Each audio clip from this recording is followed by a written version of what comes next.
है कि भारत में शिक्षा का विकास यानी कि अब यूरोपीय कंपनियों के आगमन के पश्चात किस तरह भारत में ब्रिटिश जो अंग्रेज़ों का शासन रहा, कंपनी का शासन रहा। तो जैसा कि हम लोग जानते हैं कि सन 1858 में जो भारत शासन अधिनियम आया था, जिसके अंतर्गत भारत में कंपनी के शासन को समाप्त करके ईस्ट इंडिया कंपनी के शासन का प्रारंभ किया गया था और ब्रिटेन की महारानी को भारत की साम्राज्ञी घोषित किया गया था। लेकिन इससे पूर्व ही भारत में अंग्रेजी शिक्षा की नींव पड़ चुकी थी और भारत में अंग्रेजी शिक्षा के जनक किसे लॉर्ड विलियम बेंटिक को माना जाता है गवर्नर जनरल के संदर्भ में। और अंग्रेजी शिक्षा के जनक यदि उसके प्रारूप फॉर्मेट को लेकर कहे जाते हैं तो कौन है? लॉर्ड मैकाले हैं। दोनों नामों से आप भली भांति परिचित होंगे, लॉर्ड मैकाले और लॉर्ड विलियम बेंटिक। तो आइए थोड़ा सा टॉपिक को आगे बढ़ाते हुए देखते हैं कि भारत में कहाँ से अंग्रेजी शिक्षा के सूत्रपात का प्रथम उदय माना जाता है। और जो एक महत्वपूर्ण टॉपिक कह सकते हैं, भारत में शिक्षा का मैग्ना कार्टा और प्राच्य पाश्चात्य विवाद, जो प्रायः टेट और सुपर टेट परीक्षाओं में तो अक्सर चूँकि शिक्षा मनोवैज्ञानिक सब्जेक्ट के रूप में है तो इससे प्रश्न उठता ही रहता है। तो इस टॉपिक को हम लोग आज डिटेल में ना करते हुए केवल डेट वाइज और समितियों को और आयोगों को उनके क्रमवार व्यवस्थित करने का प्रयास करेंगे। संक्षेप का एक टॉपिक है। तो अगला महत्वपूर्ण देखेंगे भारत में शिक्षा का विकास। इसे आप नोट डाउन कर लीजिएगा और इससे जो प्रश्न आगे पूछे जाएंगे उन पर आप चर्चा करेंगे। ठीक, अगला देखते हैं हम लोग भारत में शिक्षा का विकास। जैसा कि जानते हैं यूरोपीय कंपनियों का जब भारत में आगमन हुआ तो भारत में भी पाश्चात्य शिक्षा और संस्कृति के प्रभाव से अछूता रहना संभव नहीं था। ये भारत के वैश्वीकरण की भी शुरुआत थी, ग्लोबलाइजेशन का दौर था। भारतीय संस्कृति पाश्चात्य सभ्यता और संस्कृति से रूबरू होने जा रही थी, परिचित होने जा रही थी। तो इसी संदर्भ में भारत में शिक्षा का विकास जो एक महत्वपूर्ण टॉपिक भी है। तो सबसे पहले हम लोग देखेंगे 1813 एक्ट, बहुत महत्वपूर्ण शब्द 1813 एक्ट। 1,00,000 रुपए, ये धनराशि आपको ध्यान रखनी, ये भी परीक्षा प्रश्न आता है। 1,00,000 रुपए धनराशि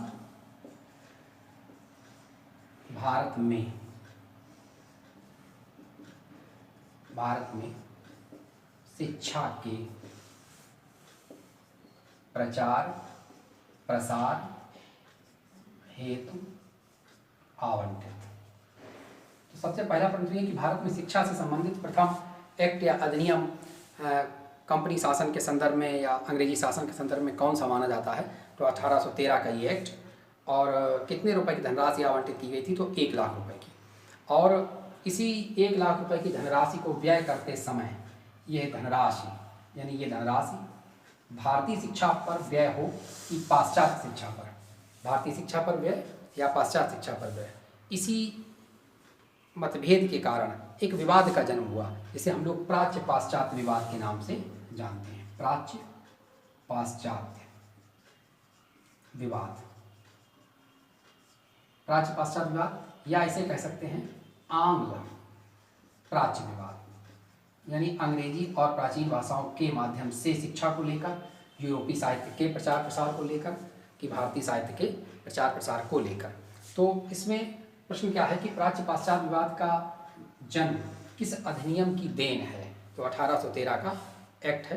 ब्रिटिश सरकार को ये तय करना था, भारत में कंपनी की सरकार को तय करना था, अंग्रेजी शासन को तय करना था कि 1,00,000 रुपये भारत में जो व्यय किया जाए शिक्षा के प्रसार में, उससे अंग्रेजी शिक्षा पद्धति को अंग्रेजी भाषा के माध्यम से आगे बढ़ाया जाए कि भारतीय शिक्षा को भारतीय स्थानीय भाषाओं के माध्यम से आगे बढ़ाने के लिए इस धनराशि को व्यय किया जाए। तो प्राच्य पाश्चात्य विवाद का जन्म 1813 का चार्टर है, जो कि बहुत ही महत्वपूर्ण बिंदुओं पर हम लोगों को चर्चा करनी है। तो आगे एक महत्वपूर्ण शब्द क्या है कि इस विवाद का समाधान करने के लिए लॉर्ड विलियम बेंटिक, बड़ा नाम, जिन्हें हम लोग सती प्रथा के अंत के लिए भी जानते हैं, लॉर्ड विलियम बेंटिक के द्वारा लॉर्ड विलियम बेंटिक द्वारा लॉर्ड मैकाले की अध्यक्षता में समिति का गठन किया गया। लॉर्ड मैकाले जो कि शिक्षा विद्वान नहीं थे, लॉर्ड विलियम बेंटिक के विधि आयोग के एक सदस्य थे और लॉ कमीशन के एक मेंबर थे, और उन्हें बेंटिक के द्वारा भारत में प्राच्य पाश्चात्य शिक्षा के विवाद पर अपना एक निष्कर्ष देने के लिए भारत में शिक्षा का माध्यम क्या हो, इसके संदर्भ में मैकाले की अध्यक्षता में कमेटी का गठन किया। और लॉर्ड मैकाले ने अपने अध्ययन के पश्चात, जो बहुत महत्वपूर्ण शब्द है, कि 2 फरवरी सन 1835 को, 2 फरवरी सन 1835, बड़ा शब्द है, 1835, अपना स्मरणार्थ लेख प्रस्तुत किया। स्मरणार्थ लेख प्रस्तुत किया, जिसे मैकाले माइन्यूट के नाम से भी जाना जाता है। यानी प्रश्न है कि 1835 का स्मरणार्थ लेख किससे संबंधित है, तो लॉर्ड मैकाले से। और कब दिया गया, तो 2 फरवरी 1835 को दिया गया। ये महत्वपूर्ण तिथि आप ध्यान रखेंगे। और लॉर्ड मैकाले के इस मैकाले माइन्यूट के आधार पर ही बहुत महत्वपूर्ण दिन भारत के इतिहास की युग परिवर्तन घटनाओं में से एक 7 मार्च सन 1835 को लॉर्ड विलियम बेंटिक के द्वारा अंग्रेजी को भारत में शिक्षा का माध्यम और यूरोपीय साहित्य के प्रचार प्रसार के लिए अनुमति प्रदान की गई। तो अंग्रेजी भाषा भारत में शिक्षा का माध्यम बनी 7 मार्च सन 1835 को। अंग्रेजी शिक्षा का माध्यम द्वारा कौन है ये, लॉर्ड विलियम बेंटिक। लेकिन यहाँ पर महत्वपूर्ण प्रश्न एक ये है कि यदि प्रश्न होगा भारत में अंग्रेजी शिक्षा के जनक, यदि प्रश्न है भारत में अंग्रेजी शिक्षा के जनक, ये बात ध्यान देंगे, अंग्रेजी शिक्षा के जनक तो कौन होंगे, लॉर्ड मैकाले। लेकिन चूंकि लॉर्ड मैकाले गवर्नर जनरल नहीं है, तत्कालीन गवर्नर जनरल कौन है, लॉर्ड विलियम बेंटिक। यही अगर प्रश्न हो जाता है भारत में अंग्रेजी शिक्षा के जनक गवर्नर जनरल, तो कौन जाएंगे, विलियम बेंटिक। एक सदा हुआ डाउट है जिसे आपको हर हाल में परीक्षा में ध्यान रखना है कि मैकाले से बात करनी है कि लॉर्ड विलियम बेंटिक के संदर्भ में बात करनी है। लॉर्ड मैकाले के द्वारा कहा भी गया था कि यूरोप के एक अच्छे पुस्तकालय की एक अलमारी संपूर्ण भारतीय और अरब साहित्य से अधिक मूल्यवान है। कभी कभी ये परीक्षाओं में प्रश्न भी आता है। तो अगर भारत में अंग्रेजी की आलोचना को अंग्रेजी की प्रशंसा और भारतीय और अरब साहित्य की आलोचना को लेकर कोई बात आती है, तो या कोई स्टेटमेंट आता है, तो आप उसे लॉर्ड मैकाले के साथ जा सकते हैं। मैकाले ने एक बात और भी कही थी कि हमें रक्त और रंग से भारतीय, लेकिन प्रज्ञा में, ज्ञान में और अपनी नीति विचार में, प्रवृत्ति में कौन, पाश्चात्य ब्राउन भारतीय चाहिए है। यानी ऐसा भारतीय जो अपनी नीति विचार, आचरण संहिता, ज्ञान, प्रवृत्ति, इन सबसे कैसा हो, अंग्रेज हो, लेकिन रक्त में और रंग में कैसा हो, भारतीय हो, ताकि वो कंपनी की सरकार के लिए निम्न स्तरों पर अपनी सेवाएं प्रदान करता रहे और कंपनी को man power, literate man power Bharat की ही भूमि से उपलब्ध होती रहे। तो ये स्थिति रही भारत में अंग्रेजी शिक्षा की जन्म की लॉर्ड मैकाले, और उसकी अनुशंसा की गई है लॉर्ड विलियम बेंटिक के द्वारा। और इसी क्रम में आगे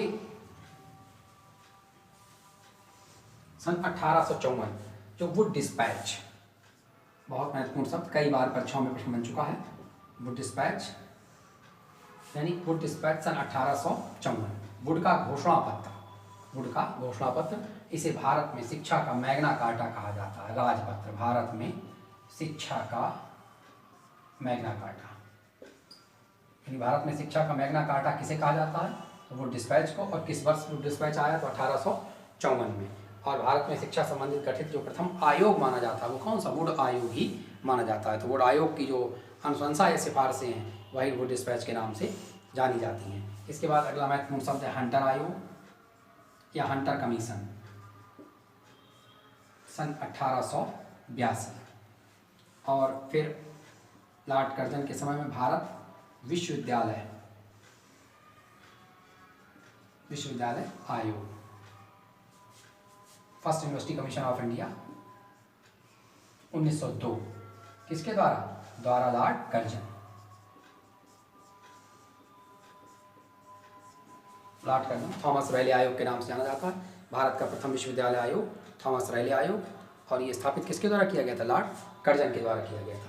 और इसकी सिफारिशों के आधार पर ही भारत विश्वविद्यालय अधिनियम पारित हुआ, भारत विश्वविद्यालय अधिनियम, first university act in India in 1904 में पारित हुआ था।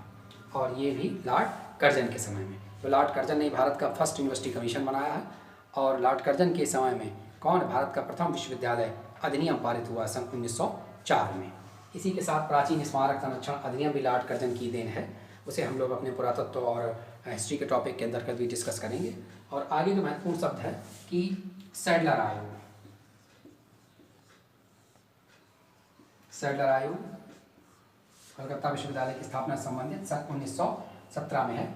और जो आपका स्नातक स्तरीय पाठ्यक्रम 3 वर्ष का होगा, ये सैडलर आयोग की संस्तुति थी।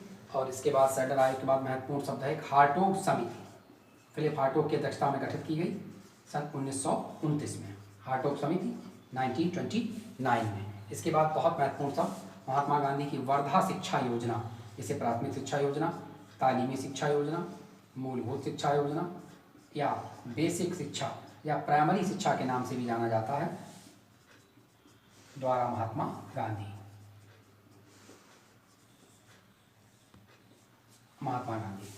और वर्धा शिक्षा योजना को ही भारत में प्राथमिक शिक्षा का, वर्तमान प्राथमिक शिक्षा का आधार माना जाता है। महात्मा गांधी ने क्राफ्ट आधारित अपनी शिक्षा पद्धति दी थी। इसका मूल उद्देश्य उन्होंने रखा था कि शिक्षा स्वावलंबी बनाने वाली होनी चाहिए, आत्मनिर्भरता की ओर प्रेरित करे, व्यक्ति के आंतरिक गुणों का विकास करे। और गुजरात के वर्धा नामक स्थान से योजना प्रारंभ की गई थी। तो कभी कभी परीक्षाओं में प्रश्न आता है कि वर्धा किस राज्य में है, तो उत्तर क्या होगा? वर्धा गुजरात राज्य में है। हाँ, लेकिन एक महत्वपूर्ण बात, वर्धा शिक्षा के जनक तो महात्मा गांधी, लेकिन वर्धा शिक्षा का मसौदा, प्रारूप या फॉर्मेट, ढांचा कह सकते हैं, किसने तैयार किया? तो जाकिर हुसैन। यानी ढांचा किसके द्वारा तैयार किया गया? जाकिर हुसैन। ये बात आप ध्यान रखेंगे, महात्मा गांधी से हम कंफ्यूज हो सकते हैं। प्रारूप तैयार किया गया, यानी वर्धा शिक्षा योजना का प्रारूप किसने तैयार किया? प्रारूप तैयार किया तो डॉक्टर जाकिर हुसैन।